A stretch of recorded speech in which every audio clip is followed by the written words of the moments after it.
नमस्कार चाबले आरम्भ करिसे न्यूज ट्रेंडिंग अखम आज হৈছে 28 फेब्रुवारी আৰু আজি ৰাতিপুৱাৰ কেইবাটাও গুৰুত্বপূৰ্ণ খবৰ আহি পৰিছে আৰু এনে ধৰণৰ খবৰসমূহ নিতৌ চাবলৈ চেনেলটো সাবস্ক্ৰাইব কৰি ভিডিওটো এটা লাইক কৰি দিব জনাইছো আজি ৰাতিপুৱাৰ প্ৰথমটো ব্ৰেকিং নিউজ ৰাজনৈতিক প্ৰেক্ষাপটৰ এটি খুবেই ডাঙৰ খবৰ 40টা সমষ্টিত বিজেপিয়ে দিব নতুন প্ৰাৰ্থী আউট হ'ব বৰ্তমানৰ বহু বিধায়ক এক ডাঙৰ খবৰ জনাইছো সমগ্ৰ ৰাজ্যবাসীক 40টা সমষ্টিত বিজেপিয়ে দিব নতুন প্ৰাৰ্থী টিকট নাপায় বৰ্তমানৰ বহু বিধায়কে আৰু বহু বিধায়কৰ টিকট কৰ্তন কৰিবলৈ সাজু হৈছে এইবাৰ বিজেপি ৰিপৰ্ট কাৰ্ড বেয়া হোৱা বিধায়কে নাপাব টিকট আৰু 26ৰ ৰণত ৰিক্স নলয় বিজেপিয়ে আৰু গ্ৰাউণ্ড জিৰো ৰিপৰ্ট সংগ্ৰহ কৰিছে বিজেপিয়ে টিকটৰ ক্ষেত্ৰত কোনো ধৰণৰ কম্প্ৰমাইজ নকৰে বিজেপিয়ে 26ৰ বিধানসভা নিৰ্বাচনৰ বাবে মাষ্টাৰ প্লেন সাজু বিজেপিৰ আৰু ৰাজ্যৰ প্ৰায় 40টা সমষ্টিত নতুন মুখক প্ৰাৰ্থিত্ব প্ৰদান কৰা হ'ব নতুন মুখে এইবাৰ বিজেপিৰ পৰা প্ৰতিদ্বন্দ্বিতা আগবঢ়াব আৰু আগন্তুক নিৰ্বাচনত জয়ৰ সম্ভাৱনা থকা আসনৰ সংখ্যা বেছি আৰু যুৱ প্ৰাৰ্থী আৰু মহিলা প্ৰাৰ্থীয়ে পাব অগ্ৰাধিকাৰ আৰু এইবাৰ বিজেপিৰ মিছন 103 আৰু 103খন আসন দখল কৰাৰ সম্ভাৱনা আছে বিজেপিৰ মিত্ৰ দলৰে আসন বুজাবুজিও শীঘ্ৰে ৰাজহুৱা কৰা হ'ব আৰু বিজেপি মিত্ৰজোঁটৰ আসনৰ ভাগ বতৰা সম্পূৰ্ণ হোৱাৰ দিশে এতিয়া আগবাঢ়িছে এতিয়ালৈকে 80টা সমষ্টিৰ প্ৰাৰ্থী চূড়ান্ত কৰা হৈছে আৰু কেন্দ্ৰীয় নেতৃত্বৰ অনুমোদনৰ পিছতেই চূড়ান্ত তালিকা প্ৰকাশ পাব আৰু এইবাৰ ডাঙৰ ঘোষণা কৰিছে ৰাজ্যৰ মুখ্যমন্ত্ৰী ডক্টৰ হিমন্ত বিশ্ব শৰ্মাই 40টা সমষ্টিত বিজেপিয়ে দিব এতিয়া নতুন প্ৰাৰ্থী টিকট নাপায় বৰ্তমানৰ বহু বিধায়কে আৰু বহু বিধায়কৰ টিকট কৰ্তন কৰিবলৈ সাজু হৈছে এইবাৰ বিজেপি জনাইছো আৰু এটি ব্ৰেকিং নিউজ ডাঙৰ খবৰ আহি আছে বাৰিষা আৰু বোকাপানীৰ মাজত থাকিব নেকি হিয়াৰ আমঠু জুবিন গাৰ্গ এক ডাঙৰ প্ৰশ্ন আগবঢ়াইছে চৰকাৰক এইবাৰ জুবিন গাৰ্গৰ মৰমৰ পত্নী গৰিমা শইকীয়া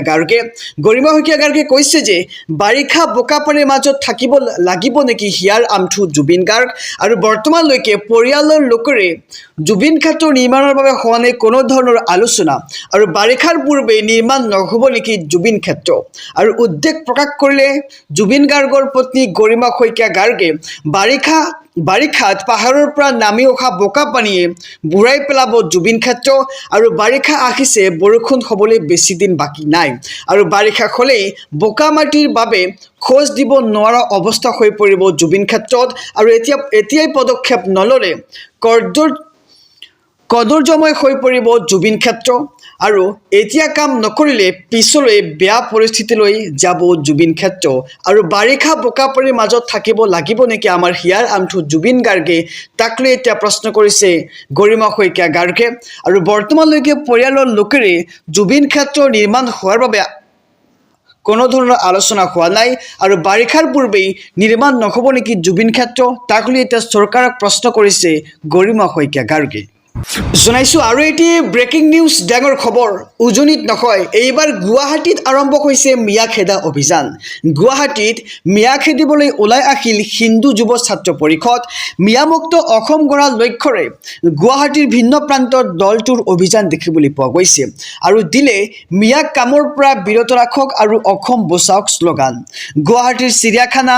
চানমাৰী উৰণ সেতু আৰু লাল গণেশত অভিযান দেখিবলৈ পোৱা গৈছে গৃহ কাৰ্যালয় উৰণ সেতু নিৰ্মাণ প্ৰতিষ্ঠানলৈ স্মাৰক পত্ৰ প্ৰেৰণ কৰা হৈছে আৰু মিয়া শ্ৰমিক কামত নিয়োজিত হৈ থাকিলে শীঘ্ৰে বিতৰণৰ দাবী মিয়াৰ স্থানত খিলঞ্জীয়া শ্ৰমিকক নিয়োগ কৰিবলৈ আহ্বান সংগঠনটোৰ আৰু মিয়া কাম দিলে অবাঞ্ছিত ঘটনা ঘটিব পাৰে বুলিও দিলে হুংকাৰ আৰু এইবাৰ উজনিত নহয় গুৱাহাটীত আৰম্ভ হৈছে মিয়া খেদা অভিযান গুৱাহাটীত মিয়া খেদিবলৈ ওলাই আহিল হিন্দু যুৱ ছাত্ৰ পৰিষদ জনাইছো আৰু এটি ব্ৰেকিং নিউজ ডাঙৰ খবৰ অহা 10 মাৰ্চত পুৱা 11 বজাৰ লগে লগেই অৰুণোদয় হিতাধিকাৰীৰ একাউণ্টত সোমাই পৰিব 9,000 কোটি টকা আৰু এই সন্দৰ্ভত ৰাজ্যৰ মুখ্যমন্ত্ৰী ডক্টৰ হিমন্ত বিশ্ব শৰ্মাই কৰিছে ডাঙৰ ঘোষণা ৰাজ্যৰ লাখ লাখ অৰুণোদয় হিতাধিকাৰীলৈকে মুখ্যমন্ত্ৰীৰ ডাঙৰ ঘোষণা আহি পৰিছে 10 মাৰ্চৰ পুৱা 11 বজাত ৰাজ্যৰ লাখ লাখ অৰুণোদয় হিতাধিকাৰীৰ একাউণ্টত সোমাই পৰিব 9,000 কোটি টকা ডিবিটি যোগে পুৱা 11 বজাত এই ধন লাভ কৰিব লাখ লাখ হিতাধিকাৰীয়ে আৰু 33,000 656গৰাকী আশা কৰ্মী আৰু 2570গৰাকী আশা ছুপাৰভাইজাৰক স্কুটি দিব চৰকাৰে আৰু মুখ্যমন্ত্ৰী ডক্টৰ হিমন্ত বিশ্ব শৰ্মাৰ এই ডাঙৰ ঘোষণা আৰু ৰাজ্যৰ লাখ লাখ অৰুণোদয় হিতাধিকাৰীলৈকে মুখ্যমন্ত্ৰীৰ এই ডাঙৰ ঘোষণা 10 মাৰ্চৰ পুৱা 11 বজাতেই ৰাজ্যৰ লাখ লাখ অৰুণোদয় হিতাধিকাৰীৰ একাউণ্টত সোমাব 9,000 কোটি টকা আৰু ইয়াৰ সমান্তৰালকৈ ডিবিটি যোগে পুৱা 11 বজাত ৰাজ্যৰ হিতাধিকাৰীয়ে লাভ কৰিব এই ধন আৰু ইয়াৰ 33,656গৰাকী আশা কৰ্মী আৰু 2,570গৰাকী আশা ছুপাৰভাইজাৰক স্কুটি দিব চৰকাৰে আৰু এই ডাঙৰ মন্তব্য কৰিছে ৰাজ্যৰ মুখ্যমন্ত্ৰী ডক্টৰ হিমন্ত বিশ্ব শৰ্মাই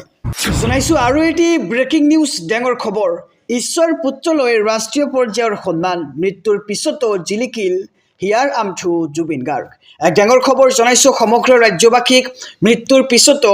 ৰাষ্ট্ৰীয় পৰ্যায়ত জিলিকিল জুবিন গাৰ্গ ৰাষ্ট্ৰীয় বঁটা ফিল্মফেয়াৰে ঈশ্বৰৰ পুত্ৰলৈ সন্মান আৰু জুবিন গাৰ্গৰ নামত তিনিটাকৈ সন্মানীয় বঁটা ফিল্মফেয়াৰৰ আৰু 2026 বৰ্ষৰ ফিল্মফেয়াৰ জীৱনজোৰা সাধনা বঁটা জুবিন গাৰ্গলৈ আৰু আঞ্চলিক ছবিৰ শিতানত ৰৈ ৰৈ বিনালেৰ সফলতালৈ স্বীকৃতি আৰু ৰৈ ৰৈ বিনালেৰ বাবে বিশেষ স্বীকৃতি ফিল্মফেয়াৰৰ আৰু মৰণোত্তৰভাৱে শিল্পী জুবিন গাৰ্গলৈ বঁটা আগবঢ়ালে ফিল্মফেয়াৰে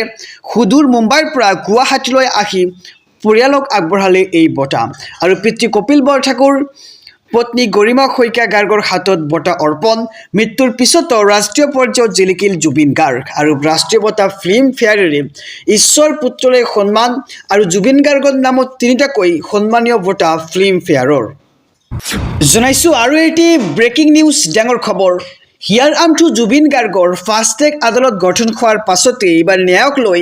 ডাঙৰ মন্তব্য গৰিমা শইকীয়া গাৰ্গৰ গৰিমা শইকীয়া গাৰ্গে কৈছে যে আমি বহুত অশান্তিত আছো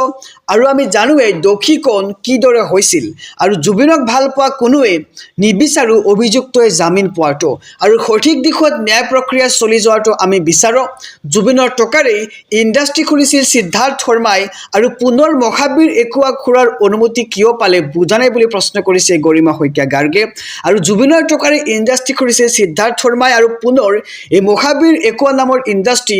খোলাৰ অনুমতি কিয় দিলে তাক লৈ এতিয়া প্ৰশ্ন কৰিছে গৰিমা শইকীয়া গাৰ্গে আৰু ফাষ্টেগ আদালত গঠন হোৱাৰ পিছতেই প্ৰথমটো প্ৰক্ৰিয়া গৰিমা শইকীয়া গাৰ্গৰ তেওঁ কৈছে যে আমি বহুত অশান্তিত আছো আৰু আমি জানোৱেই দোষী কোন আৰু কিদৰে হৈছিল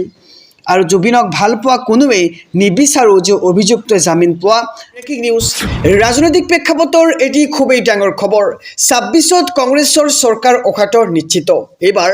গৌৰৱ গগৈ কৰিছে এক প্ৰকাৰ ডাঙৰ ঘোষণা জনাইছো 26 তাৰিখ খবৰ 26ত ৰাজ্যত গঠন হ'ব কংগ্ৰেছৰ চৰকাৰ পৰিৱৰ্তন যাত্ৰাই ৰাজ্যত যথেষ্ট প্ৰভাৱ পেলাইছে বুলি মন্তব্য কৰিছে এইবাৰ গৌৰৱ গগৈয়ে কংগ্ৰেছ কৰ্মীৰ সাহস দেখি ৰাইজ নিশ্চিত হৈছে আৰু ৰাজ্যৰ ভিন্ন প্ৰান্তত কংগ্ৰেছ কৰ্মীসকলে আমাক স্বাগতম জনাইছে আৰু কংগ্ৰেছে চৰকাৰ গঠন কৰিব বুলি আনুষ্ঠানিক ঘোষণা এইবাৰ এপিচিচিৰ সভাপতি গৌৰৱ গগৈৰ আৰু 26ত ৰাজ্যত গঠন কৰা হ'ব কংগ্ৰেছৰ চৰকাৰ পৰিৱৰ্তন যাত্ৰাই ৰাজ্যত যথেষ্ট প্ৰভাৱ পেলাইছে বুলি মন্তব্য কৰিছে এইবাৰ গৌৰৱ গগৈয়ে আৰু কংগ্ৰেছ কৰ্মীৰ সাহস দেখি ৰাইজ নিশ্চিত হৈছে বুলি এতিয়া ডাঙৰ মন্তব্য গৌৰৱ গগৈৰ আৰু ৰাজ্যৰ ভিন্ন প্ৰান্তত কংগ্ৰেছ কৰ্মীসকলে আমাক স্বাগতম জনাইছে কংগ্ৰেছে চৰকাৰ গঠন কৰিব বুলি আনুষ্ঠানিক ঘোষণা এপিচিচিৰ সভাপতি গৌৰৱ গগৈৰ